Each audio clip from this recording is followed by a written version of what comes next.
tao yung produkto ko eh. No more questions on that topic. Okay, we move to that. We move to the last two topics po. ICC or Arjun? Ma'am, good morning again, ma'am. Any update, ma'am, with regards dun sa isang state party ng ICC na willing daw mag-adopt kay FPRD na any case mag-grant yung request for interim release? And any update po dun sa request for interim release ng Defense Council? Oo, yung request for interim release ay nasubmit na ng Defense Council ni dating Pangulong Rodrigo Duterte. Nakalagay yon sa website ng ICC, accessible yon sa ating lahat, at makikita natin doon kung ano ang mga pinagbasehan ng request for interim release, ano yung justification at explanations ng defense team ni dating Pangulong Duterte sa interim release. Merong mga redacted portions doon dahil naisip ng defense team na kailangan maging confidential yung ibang impormasyon doon. Pero yun ay available naman sa prosecutors, sa judges, and ang pagkakaalam ko, available din siya doon sa representatives ng mga biktima. Yun lang yung, kung ano yung nalalaman natin lahat sa publiko, yun lang din yung maibigay ko sa inyo na information. Yung iba pa ay kailangan tanungin at sagutin na ni Attorney Nicholas Kaufman. Ma'am, any update dun sa oath-taking ni FPRD? Or any case, ma'am, before ba ng June 30 possible na ma-release na si FPRD? Nakikita niyo pa yung possibility na gano'n, ma'am? June 30? Apo. Wala kasing binigay na timeline. Walang binigay na timeline yung lawyer. Pero lagi niyang sinasabi, we are hoping that it will be granted the soonest possible time. Yan yung lagi niyang sagot kapag tinatanong siya about interim release. Doon sa oath-taking, hindi ko alam kung ano yung discussions niya. Iba din ng mga abogado ni dating Pangulong Duterte sa oath-taking niya. Mga Filipino lawyers, kausap niya at nag-aasikaso ng kanyang oath-taking. Ma'am, you have any idea dun sa non-filing daw po ni FPRRD nung kanyang sources sa COMELEC? Baka may discussion kayo with the local lawyers niyo po. Ang pagkakaalam ko ay kailangan ng oath yun. At hindi sila ata makapag-file kasi walang oath. So ang ginawa ng lawyer ni dating Pangulong Duterte ay nagrepresenta siya para kay dating Pangulong Duterte doon sa COMELEC. Last two questions. Sige, ma'am. VP, good afternoon po. Doon po sa case po ni FPRD, alam po ba natin, ma'am, kung nag-file na po ng motion to respond ang prosecution with regards po doon sa request po ni former president po ng interim release? Alam ko po ba, ma'am? Hindi ko po alam, ma'am, kung sumagot na po ang prosecution, no? Pero sigurado po ako malalaman natin yung sagot ng prosecution dahil public po yung filing ng request at sigurado po public din yung sagot ng prosecutors. Follow up po, ano po ang reaction po natin doon po sa request po ni FPRD with regards to the interim release? Ang sa akin lang naman is makakabuti talaga sa kanya yon, ma'am, dahil 80 years old na siya at hindi lahat ng pangangailangan ng 80 years old ay nabibigay ng ICC detention unit dahil siya din ang kauna-unahang ICC detainee na gano'n ang edad na medyo hindi lang siya senior, super senior na siguro ang tawag sa kanya, ma'am, dahil 80 years old na siya. So mas maigi siguro na meron siyang interim release wherein meron din siyang available na mga nurses and caregivers na mag-assist sa kanya. Last question po, Ma'am BP.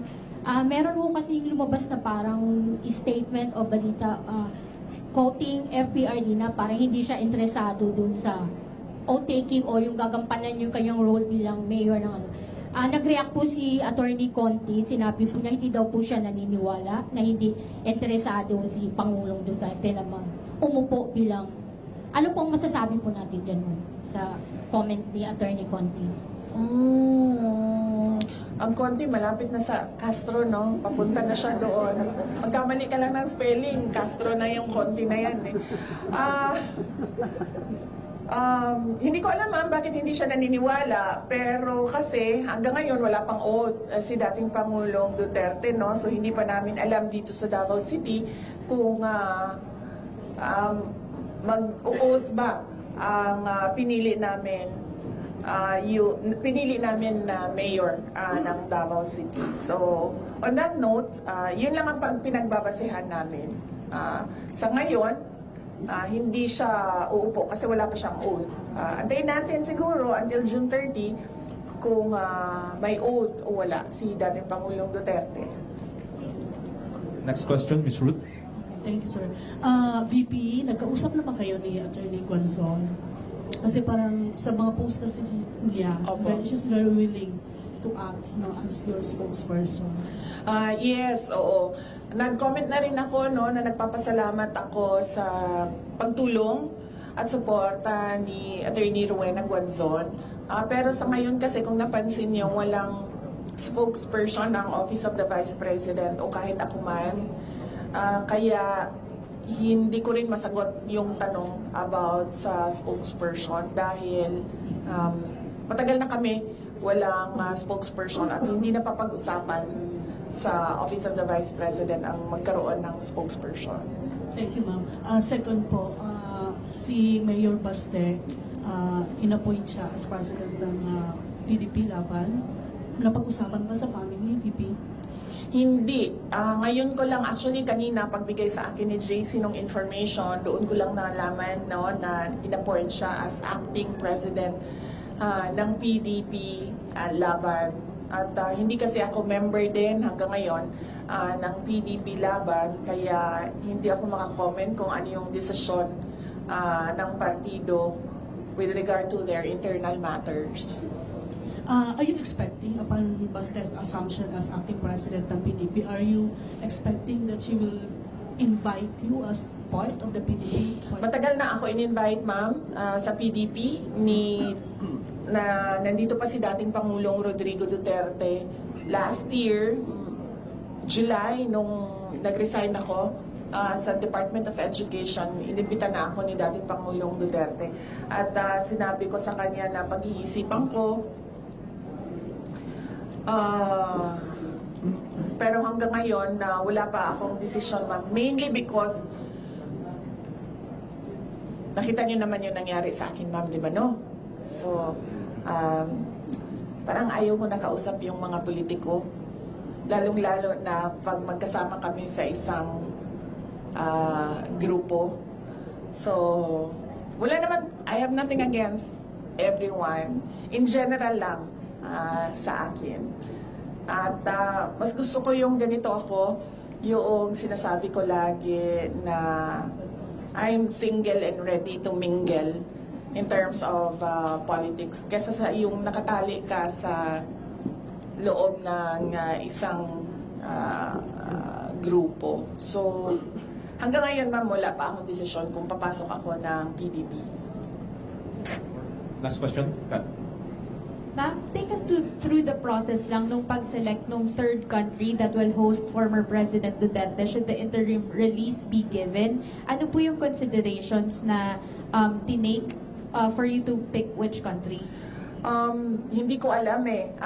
Kailangan si Attorney Nicholas Kaufman ang sumagot noong tanong na yan para comprehensive yung sagot niya kung paano umabot na merong request for interim release at merong country na nakausap.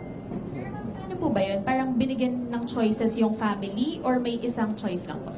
Walang binigay na choices sa family at walang tulong siya galing sa ICC.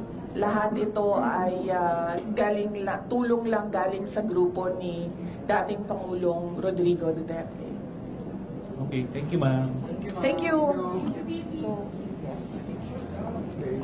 So wag na kayo gumalaw. Oo, kasi maganda na yung